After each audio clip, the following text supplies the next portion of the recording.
하나님 말씀은 야고보서 2장 14절에서 18절까지 말씀입니다. 야고보서 2장 14절에서 18절까지 말씀입니다. 우리 한 절씩 교독하고 18절은 함께 읽도록 하겠습니다. 내 형제들아, 만일 사람이 믿음이 있노라 하고 행함이 없으면 무슨 유익이 있으리요? 그 믿음이 능히 자기를 구원하겠느냐? 너희 중에 누구든지 그에게 이르되 편안히 가라, 덥게 하라, 배부르게 하라 하며 그 몸에 쓸 것을 주지 아니하면 무슨 유익이 있으리요? 어떤 사람은 말하기를 너는 믿음이 있고 나는 행함이 있으니 행함이 없는 내 믿음을 내게 보이라. 나는 행함으로 내 믿음을 내게 보이라 하리라. 아멘. 예루살렘 찬양대에 찬양이 있겠습니다.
할렐루야. 오늘도 주의 성전에 올라온 여러분에게 하나님의 은혜가 충만히 임하기를 주님의 이름으로 축복합니다. 오늘 우리가 읽은 야고보서 2장에 보면 믿음으로 하나님 앞에 인정을 받았던 두 사람이 등장을 합니다. 첫 번째 사람이 누구냐? 아브라함입니다. 우리는 아브라함을 너무나 잘 아는 인물로 알고 있는데요, 오늘날 하나님께서 아브라함에게 나타나셔서 너의 하나뿐인 아들 독자 이삭을 모리아 산에 가서 제물로 바쳐라, 이렇게 하나님께서 말씀하십니다. 사실 아브라함의 입장에서 보면 이 말씀 앞에 순종한다라는 것이 결코 쉬운 문제가 아니었습니다. 왜 그러냐면 아브라함의 나이 100세가 되어서 정말 어렵고 힘들게 낳은 하나뿐인 약속의 자녀였기 때문에, 그리고 하나님께서 아브라함에게 약속하셨던 모든 약속이 이 이삭에게 다 들어가 있었기 때문에 만약에 이삭을 죽인다고 그러면 그동안에 하나님께서 아브라함에게 주셨던 모든 약속의 말씀이 물거품이 되는 그런 상황에 놓이게 됩니다. 그런데 아브라함은 고민하지 않습니다. 갈등하지 않죠. 아침 일찍 일어나서 모리아산에 올라가서 독자 이삭을 정말로 죽이려고 칼을 들어서 배를 가르려고 한 순간 하나님의 사자가 나타나서 말리고, 하나님께서는 그 장면을 통해서 아브라함이 정말로 믿음이 있는 사람이구나, 아브라함을 인정하시는 모습이 성경에 기록되어 있습니다. 또 하나의 사람이 등장을 하죠. 그 사람이 누구냐면 기생 라합입니다. 이 사람은 가나안 땅에 있었던 기생의 일을 했었던, 몸을 파는 여인이었던 것 같아요. 그런데 하나님께서 이 여인에게 믿음을 주셨는데, 여호수아가 가나안 땅에 들어가기 전에 정탐꾼 2명을 보내죠. 그래서 그 땅을 정탐하도록 명령을 내립니다. 근데 이 두 정탐꾼이 들킬 위기에 처하게 되었는데, 이 라합이 이 두 정탐꾼을 보호해주고 그 다음에 살아날 수 있는 길을 열어주게 됩니다. 사실 이거는 굉장히 위험한 일입니다. 왜 그러냐면, 만약에 이 라합이 자기가 정탐꾼 2명을 살려줬다라는 것을 들키게 되면 자기도 죽을 뿐만 아니라 자기 가족의 모든 사람이 다 몰살을 당해야 되고, 그리고 자기 민족을 배신하는 역적 행위였기 때문에 사실 2명의 정탐꾼을 살려주는 것은 결코 쉬운 문제가 아니었습니다. 그럼에도 불구하고 이 라합은 하나님을 알고 있었기 때문에 하나님에 대한 소문을 이 라합이 들었죠. 그래서 이스라엘 백성이 섬기는 하나님이 그 당시에 최강대국이었던 애굽을 굴복시키고 홍해를 가르시고, 그 다음에 이스라엘 백성을 광야에서 낮에는 구름기둥 밤에는 불기둥으로 인도하시고, 날마다 만나를 통해서 먹이시고, 요단 동평에 있는 두 거대한 왕국, 두 나라의 임금을 제압하셨다라는 사실을 소문으로 들었던 거예요.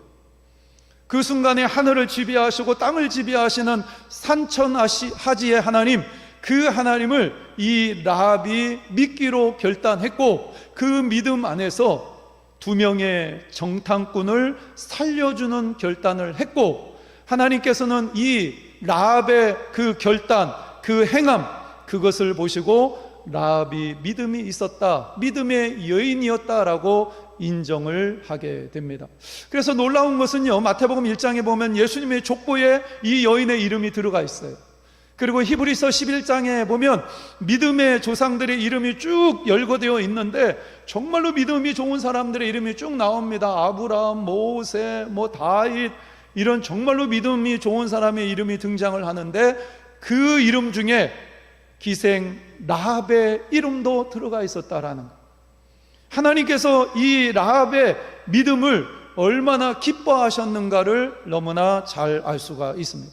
여러분들, 만약에 아브라함이 독자 이삭을 드리라는 하나님의 명령에 순종하지 않았다면, 만약에 기생 라합이 이 두 정탐꾼을 숨겨주지 않았다면, 하나님께서 아브라함의 믿음과 이 기생 라합의 믿음을 인정하셨을까요? 저는 그러지 못했을 거라고 생각을 합니다. 그래서 오늘 본문 말씀을 보면 17절 말씀에 보면, 이와 같이 행함이 없는 믿음은 그 자체가 죽은 것이라. 할렐루야. 여러분들, 우리가 믿음을 가지고 있잖아요.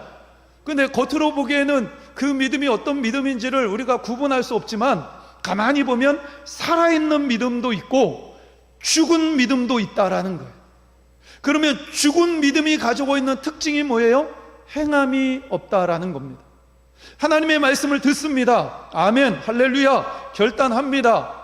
그런데 그 말씀 앞에 반응하지 않는 거예요. 순종하지 않는 거예요. 행위로 나타나지 않는 거예요. 그냥 지식적으로 머리로만 쌓아놓고 자기의 삶 가운데 아무런 변화가 일어나지 않는 행함이 없는 믿음은 죽은 것이다. 그 죽은 믿음을 가지고 네가 구원을 받을 수 있느냐? 이렇게 야고보 기자는, 하나님은 우리에게 질문을 하고 있습니다. 여러분들, 무엇보다도 오늘 본문의 말씀을 우리는 심각하게 받아들여야 합니다. 이 말씀을 통해서 나의 믿음은 살아있는 믿음인지 아니면 죽은 믿음인지 우리 믿음을 정확하고 진지하게 돌아보고 점검해 보아야 합니다. 오늘 말씀을 보면 살아있는 믿음이 가지고 있는 두 가지의 특징이 있어요. 그러면 살아있는 믿음을 가지고 있는 사람의 삶 가운데 나타나는 것이 무엇이 있을까? 첫 번째로, 살아있는 믿음은 방관하지 않고 개입한다라는 거예요. 오늘 본문 15절 16절 말씀을 보면, 만일 형제나 자매가 헐벗고 일용할 양식이 없는데 너희 중에 누구든지 그에게 이르되 편안히 가라, 덥게 하라, 배부르게 하라 하며 그 몸에 쓸 것을 주지 아니하면 무슨 유익이 있으리요? 라고 말씀을 합니다. 어떤 형제 자매가 있어요. 그런데 옷이 없어가지고 추위에 벌벌벌벌 막 떨고 있어요. 그리고 어떤 형제 자매가 먹을 것이 없어가지고 굶주리고 있어요. 근데 그 형제 자매를 보면서 찾아가가지고, 아니 왜 이 추위에 벌벌 떨고 있어? 옷 좀 입어야지. 아니 먹어야 기운 내지. 뭐라도 좀 챙겨 먹어. 그렇게 이야기하고 아무런 조치를 취하지 않는다면, 그렇게 말만 하고 있다면 그 사람에게 무슨 유익이 있겠느냐? 그것은 바로 방관하는 것이고 죽은 믿음을 가지고 있는 것이다 라고 이야기를 합니다. 여러분들, 만약에 형제 자매 중에 추위에 떨고 있는 사람이 있어요. 굶주린 사람이 있습니다. 그럼 어떻게 해야 돼요? 내가 가지고 있는 옷을 벗어서 그 사람에게 덮어주는 거예요. 그 사람이 굶주리고 있습니다. 그러면 내 집에 먹을 것을 찾아서 그 사람에게 싸들고 가서 그 사람이 먹을 수 있도록 그 사람의 삶 가운데 힘들고 어려운 그 상황 속에 사랑으로 개입하는 것, 이것이 살아있는 믿음이다. 이렇게 오늘 본문에서 이야기를 합니다. 여러분들, 우리가 신앙생활하면서 가장 잘하는 것 중에 하나가 뭐냐면, 우리 함께 신앙생활하는 형제 자매 중에서 힘들고 어려운 문제를 만났을 때 그것을 알고 있으면 뭐라고 얘기를 하냐면, 내가 집사님을 위해서 기도하겠습니다. 내가 형제님을 위해서, 자매님을 위해서 그 문제를 가지고 내가 기도해 드리겠습니다. 그렇게 이야기를 합니다. 여러분들, 그렇게 이야기하고 정말로 그 사람을 위해서 기도하고 있습니까? 정말 그 문제를 가지고 여러분들이 기도하시나요? 그냥 말로만, 그냥 인사치레처럼 당신이 이렇게 힘들어하니까 내가 그 문제를 알고 있으니까 내가 당신을 위해서 기도하겠습니다, 말로만 그렇게 이야기하고 기도하지 않는 경우가 많이 있어요. 물론 그 사람을 위해서 기도하는 거 너무 중요해요. 우리는 그 사람을 위해서 기도해 줘야 돼요. 그러나 기도해 주는 것을 뛰어넘어서 그 사람이 굶주리고 있다면 먹을 것을 갖다 주어야 하고, 그 사람이 추위에 떨고 있다면 그 사람이 입을 수 있는 옷을 찾아다가 입혀주는 것, 그 사람의 문제를 외면하거나 방관하지 않고 그 사람의 문제에 사랑으로 개입하는 것, 이것이 바로 살아있는 믿음이다. 성경은 이렇게 말씀하고 있습니다. 제가 북의 제일교회에 부임한 지 이제 3개월이 조금 넘었습니다. 저는 이야기할 때마다 늘 따라오는 게 있는데 한 3년 정도 지난 것 같아요. 1개월 지났을 때는 1년 같았는데 3개월 정도 지나고 나니까 3년 정도 지난 것 같다, 그런 생각이 드는데, 제가 우리 권사님들 이렇게 보면서 정말로 좋았던 것 중에 하나가 뭐냐면, 우리 권사님들은 교회 안에 힘들고 어려운 사람이 있으면요, 기도해 줄 뿐만 아니라 택배를 보내줍니다. 쿠팡이 바빠요. 그래서 몸이 좀 힘들어 보이고 이러면 비타민이라든가 이런 거를 싸줘요. 쏜다는 말이 무슨 말인지 아시죠? 보내주는 거예요. 그런 모습을 보면서, 야, 우리 권사님들 참 살아있는 믿음을 갖고 있구나, 정말로 우리 교회를 사랑하고 성도들을 사랑하고 있구나, 이런 것을 제가 느낄 때가 참 많이 있어요. 제가 전에 있던 교회에서 어느 날 한 집사님이 저를 찾아오셨어요. 그리고 봉투를 주셨는데 100만 원이 담겨 있었어요. 이 집사님이 왜 그 봉투를 저에게 줬냐면, 우리 교회 안에 성도 한 분이 계셨는데 몸 때문에 몸이 병이 생겨가지고 직장을 그만두고 집에서 이제 요양을 해야 되는 상황이었어. 형편이 별로 좋지 않았어. 그런데 그 집사님이 기도하다가 하나님께서 제게 용돈을 주셨는데 그 용돈의 일부를 그 집사님을 섬기는 데 사용하고 싶다고, 이름도 밝히지 말고 목사님이 대신 전해주셨으면 좋겠다고 그러면서 그 봉투를 들고 오셨어. 궁금하잖아. 집사님, 도대체 하나님이 어떻게 용돈을 주셨습니까? 저도 하나님의 용돈을 받고 싶은데 방법 좀 알려주세요. 그러니까 이 집사님이 뭐라고 말씀을 하시냐면, 자기 머리가 좀 안 좋고 몸이 불편해가지고 병원에 가서 체크를 해봤는데 뇌졸중이 왔다가 잠시 왔다가 도망갔대요. 잘 이겨낸 거죠. 큰 문제가 되지 않고. 근데 병원 의사가 그렇게 진단을 하니까 이게 보험회사에서 뇌졸중 진단금을 줬는데 1,000만 원을 준 거예요. 아니, 나는 안 되겠다, 보험이 안 들어서. 근데 1,000만 원을 받았는데 그 돈의 10분의 1, 100만 원을 그 힘들고 어려운 상황에 놓여 있는 그 성도를 위해서 내가 섬기겠다, 이렇게 작정하십니다. 여러분들, 살아있는 믿음은 이렇게 방관하지 않고 그 사람의 문제에 사랑으로 개입하는 것, 할렐루야, 이게 살아있는 믿음의 모습입니다. 두 번째로, 살아있는 믿음은 보여주는 것입니다. 오늘 본문 18절 말씀에 보면 어떤 사람은 말하기를 너는 믿음이 있고 나는 행함이 있으니 행함이 없는 내 믿음을 내게 보이라. 나는 행함으로 내 믿음을 내게 보이리라 하리라, 이렇게 말씀을 합니다. 여러분들, 우리는 살아있는 믿음을 가지고 있다면 우리는 우리의 믿음을 보여주는 사람이 되어야 합니다. 그러면 무엇을 보여줘야 될까요? 내가 만난 하나님, 내가 하나님의 말씀을 통해서 하나님의 뜻이 무엇인지, 그리고 구원받은 하나님의 백성으로 이 땅 가운데 내가 어떻게 살아가야 되는지를 우리의 말과 우리의 삶과 우리의 인생을 통해서 다른 사람들에게 보여주는 사람이 되어야 합니다. 그리고 여러분들, 내가 알고 있는 복음의 실체가 누구예요? 예수님이시잖아요. 내가 구원받았다라는 것은 내가 죽고 내 안에 예수님이 사시는 것입니다. 할렐루야. 여러분들, 예수님을 믿으시나요? 그러면 예수님이 십자가에 달려 돌아가실 때 예수님만 돌아가신 것이 아니라 나도 그 십자가에 달려서 나도 죽은 거예요. 그래서 나는 죽어버리고 내 안에 예수님이 사는 것, 이게 구원받은 거예요. 주인이 바뀐 거예요. 예전엔 내가 주인이었지만 내가 예수님을 믿음으로 말미암아 나는 죽어버리고 내 안에 예수님이 들어오셔서 예수님이 내 삶을 지배하는 것, 이게 구원받은 거예요. 그래서 내가 예수님처럼 생각하고 예수님처럼 말하고 예수님처럼 내 인생을 살아가는 것, 이게 구원받은 자의 삶인데, 예수님이 내 안에 계시다면 내 안에 계시는 예수님을 내 주변에 있는 사람들에게 보여주는 거죠. 예수님께서는 하늘 보좌를 버리시고 이 땅의 가장 낮은 자의 자리로 내려오셨어요. 겸손하게 이 땅 가운데 가장 연약하고 나약한 사람들을 섬기셨어요.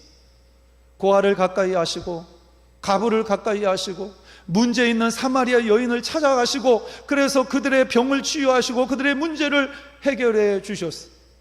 바로 이 예수님의 모습, 이 예수님의 모습을 나의 언어와 나의 삶을 통해서 다른 사람들에게 보여주는 것, 이것이 살아있는 믿음을 가지고 있는 자의 모습입니다. 예수님은 하나님의 말씀 앞에 철저히 순종하셨잖아요. 그래서 어디까지 올라가시나요? 십자가 위에까지, 죽음의 자리까지 예수님은 올라가셨어요. 이렇게 하나님 앞에 철저하게 순종하는, 힘들고 어렵지만 그럼에도 불구하고 그 길이 좁은 길이지만 그것을 알고 있음에도 불구하고 철저하게 하나님의 말씀 앞에 순종하면서 살아가는 그 예수님의 모습, 그 예수님의 모습을 보여주어야 합니다. 그런데 왜 우리의 모습 속에서 이런 예수님의 모습이 잘 보이지 않을까요? 나의 삶을 통해서 예수님의 모습이 좀 드러났으면 좋겠다, 그렇게 살고 싶다, 그런 기대를 가지고 우리가 신앙생활을 하지만 예수님의 모습이 잘 드러나지 않을 때가 있어요. 왜 그럴까요? 고린도서 4장 7절 말씀에 보면 우리가 이 보배를 질그릇에 가졌으니 라고 말씀을 합니다. 여러분들, 질그릇은 죄로 오염된 연약한 우리의 육체를 상징을 합니다. 근데 이 연약한 육체 안에 누가 계시는 거예요? 보배이신 예수님이 우리 안에 계시는 거예요. 그런데 이 질그릇이 깨어져야 내 안에 예수님이 드러나는데, 그래서 내 안에 있는 여러 가지 잘못된 죄의 습성들이 있잖아요. 옛 자아가 깨어져야 돼요. 나의 교만함도 깨어져야 돼요. 내 자존심도 깨어져야 돼요. 내 세상적인 욕망도 깨어져야 돼요. 내 생각도 깨어져야 되고, 이런 나의 질그릇이 깨어져야 내 안에 예수님이 드러나고 보여지는데, 여전히 내 질그릇 안에 내 자신이 숨어 있는 거예요. 나는 완전히 죽어버리고 내 안에 있는 모든 것이 깨어져야 되는데 이게 깨어지지 않으니까 내 안에 있는 예수님이 드러나지를 않는 거예요. 그래서 우리가 신앙생활 하면서 우리가 들을 수 있는 최고의 찬사가 뭐냐면, 목사님의 모습 속에 예수님이 보여요. 할렐루야. 아멘. 왜 이렇게 작아요? 목사님의 모습 속에서 예수님이 보여요. 여러분, 진짜 센스 없다. 우리 장로님들의 모습 속에서 예수님의 모습이 보여요. 할렐루야. 우리 권사님들의 모습 속에서 예수님의 모습이 보여요. 이게 우리가 신앙생활하면서 들을 수 있는 최고의 찬사입니다. 우리 권사님의 모습을 보니까 권사님 머리 위에 뿔이 2개가 이렇게 있어가지고 사탄 마귀가 자리 잡은 것처럼 그렇게 보여. 이러면 큰일 나잖아. 예수님의 모습이 보여야지. 이런 걸 믿음은 눈에 보이지 않아요. 영적이고 관념적인 것이기 때문에 믿음은 우리의 눈에 보이지 않습니다. 그런데 반드시 우리의 믿음은 내 인격을 통해서, 내 삶을 통해서 드러나야 돼요. 이게 살아있는 믿음의 특징입니다. 마태복음 8장에 보면 백부장이 나오는데요, 이 백부장은 로마 사람입니다. 자기 밑에 100명의 군인들이 있는 거예요. 이게 대단한 권력을 가지고 있는 사람이라고 볼 수 있습니다. 그런데 유대인도 아닌데 이 이방 사람이 예수님을 찾아와. 그리고 예수님 앞에 뭐라고 얘기를 하냐면, 우리 집에 내 종이 중풍병에 걸려서 고통스러워하고 침대에 누워 있습니다. 그 종을 고쳐 주옵소서. 그러니까 예수님께서 이 백부장의 말을 듣고 내가 가서 고쳐주겠다, 그렇게 예수님 말씀하세요. 근데 이 백부장이 뭐라고 얘기를 하냐면, 예수님이 내 집에 들어오는 것을 내가 도저히 감당할 수 없습니다. 예수님 그냥 이 자리에서 말씀만 하십시오. 그러면 내 종이 치유함 받을 줄 믿습니다. 할렐루야. 내 밑에 하인들이 너무 많습니다. 종들이 많고 내 부하들이 너무 많습니다. 그 부하들에게 내가 명령하면 가라면 가고 오라면 옵니다. 예수님도 그냥 말씀만 하십시오. 예수님께서 이 백부장의 말을 듣고 깜짝 놀라셨어요. 그래서 예수님께서 뭐라고 말씀하시죠? 이스라엘 중에 아무에게도 이만한 믿음을 만나보지 못하였도다. 예수님은 목마르셨던 거예요. 그동안에 유대인들을 지켜보면서 정말로 믿음이 좋은 사람을 좀 만나고 싶은데 수많은 사람을 만났지만 믿음이 좋은 사람을 보지를 못했던 거예요. 그런데 전혀 유대인이 아니었던 이방인들 중에 전혀 생각하지도 못했던 백부장이 예수님을 만났는데 그의 말하는 거, 그의 행동을 보니까 야, 이 사람 믿음이 대단한 사람이구나. 백부장은 자기 종을, 그 당시에 종은요 사람 취급도 못 받았어요. 그냥 자기가 가지고 있는 부속물에 불과했어요. 자기 문제를 가지고 예수님을 찾아온 게 아니에요. 이 백부장이 자기 병을 고쳐달라고 예수님을 찾아온 게 아니에요. 하찮게, 그 당시 하찮게 여겼던 종이 중풍병에 걸려서 고통당하고 있습니다. 이걸 보면 백부장이 그 당시에 하찮게 여겼던 사람들을 얼마나 소중하게 여기고 사랑했는지를 알 수가 있어요. 그냥 주님 말씀만 하세요. 자기 자신을 낮추잖아요. 얼마나 겸손한 사람입니까? 그리고 예수님이 어떠한 분이신지, 예수님이 하신 말씀이 얼마나 능력이 있는지를 이 백부장은 분명히 알고 있었어요. 그게 그의 말과 그의 행동과 그의 태도를 통해서 그대로 드러난 거예요. 그래서 예수님께서 그 백부장의 모습을 보시면서 이스라엘 중에도 이만한 믿음을 만나보지 못했다, 이렇게 칭찬하시잖아요. 우리가 신앙생활하면서 지켜보면 내 옆에 있는 사람의 신앙이 어느 정도 되는지 보이잖아요. 아이, 저분은 교회를 다닌 지 오래됐는데 항상 그 자리에 머물러 있네. 아이, 저분은 신앙생활을 얼마 하지 않았는데 야, 정말로 아름다운 신앙을 가지고 있구나. 왜 우리가 겉으로는 얘기하지 않죠? 말은 하지 않지만 우리의 속으로 다 사람들 보면서 나름대로 평가하지 않아요. 왜 그래요? 믿음은 보이기 때문에 그래요. 제가 전에 있던 교회에서 1년에 한 번씩 사무총회 하는데, 1년에 한 번뿐인 사무총회 하니까 이제 1년을 결산하고 새로운 한 해를 이제 계획을 세우잖아요.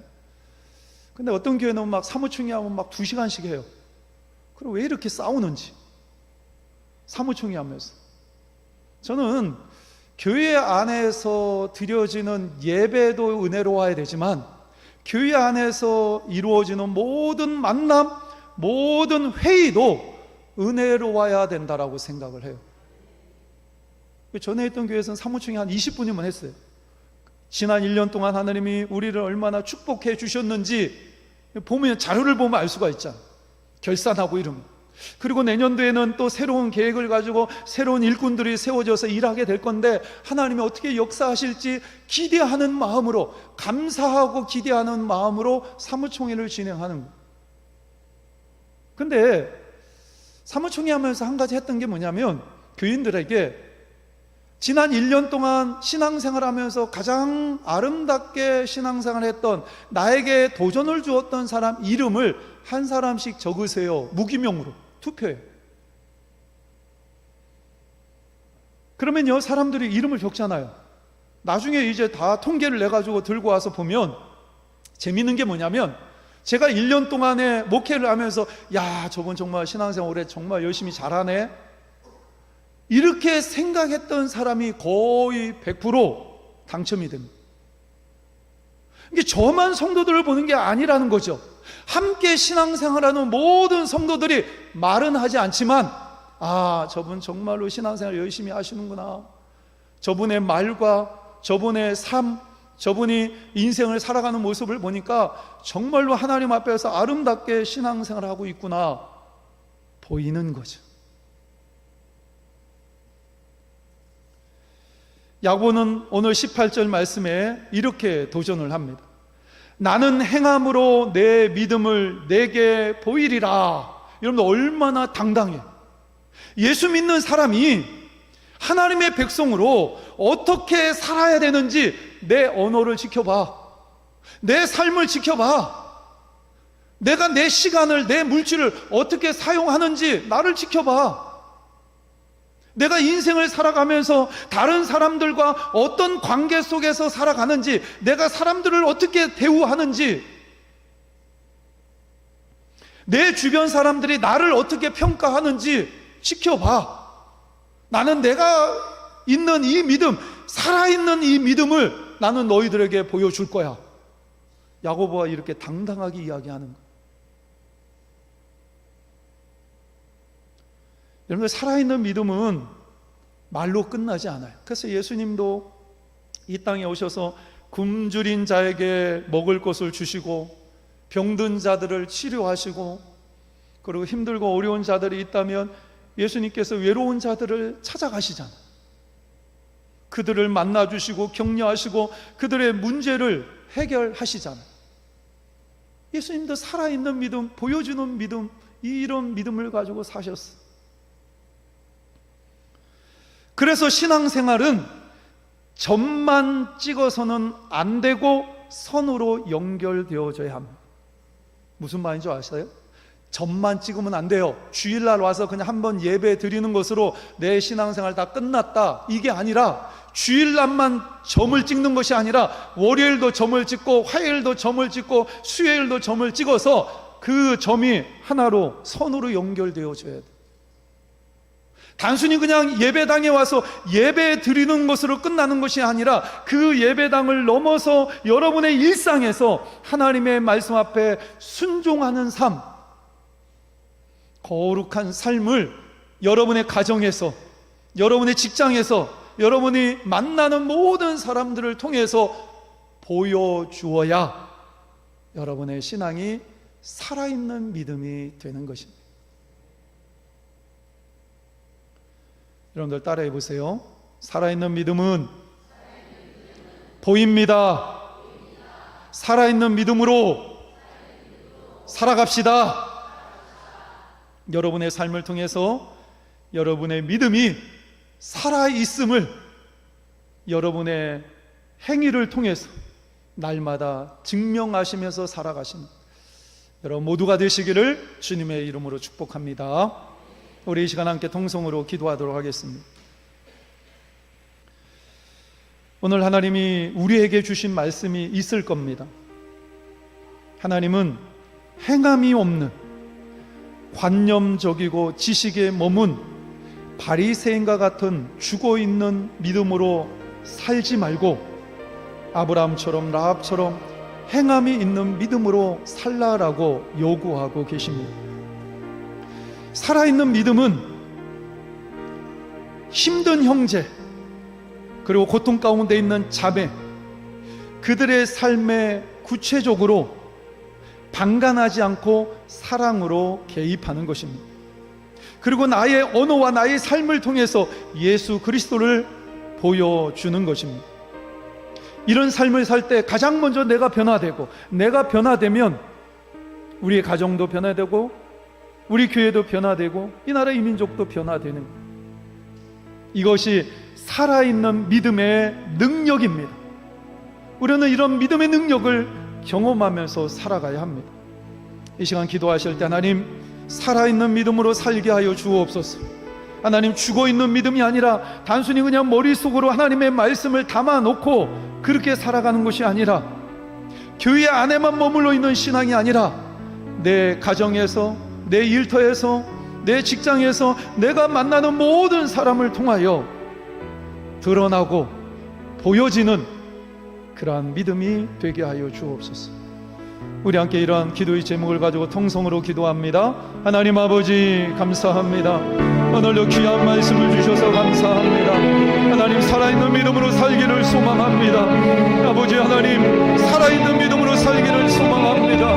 하나님 행함이 없는 믿음이 아니라, 하나님 간접적인 믿음이 아니라, 하나님 우리 머릿속에 있는 믿음이 아니라 하나님 우리의 삶을 통해서 드러내고 증거되어지는 그런 믿음으로 살기를 소망합니다. 하나님 나의 삶을 통하여 예수 그리스도가 나타나게 하여 주시옵소서. 하나님의 놀라운 능력이 나타나게 하여 주시옵소서. 하나님 도와주시기를 소망합니다. 하나님 예배당을 뛰어넘어 하나님 우리 일상 속에서 하나님 우리의 믿음을 보이며 살게 하여 주시옵소서. 하나님 그런 믿음으로 살기를 소망하오니 하나님 우리를 붙잡아 주시길 원합니다. 하나님 도와주시옵소서. 하나님 도와주시옵소서. 하나님 은혜를 베풀어 주시옵소서.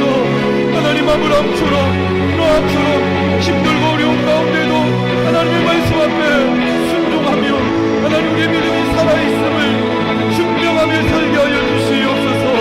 하나님 반드시 그렇게 될 줄 믿습니다. 하나님 도와주시옵소서. 하나님 도와주시옵소서. 하나님 역사하여 주시옵소서. 하나님 역사하여 주시옵소서. 하나님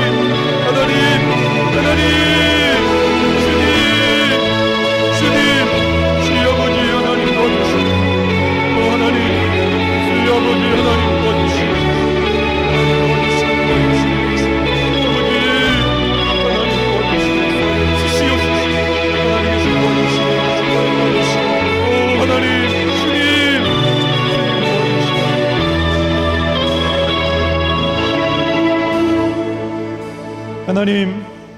오늘도 살아계셔서 우리에게 생명의 말씀을 주신 하나님을 찬양합니다.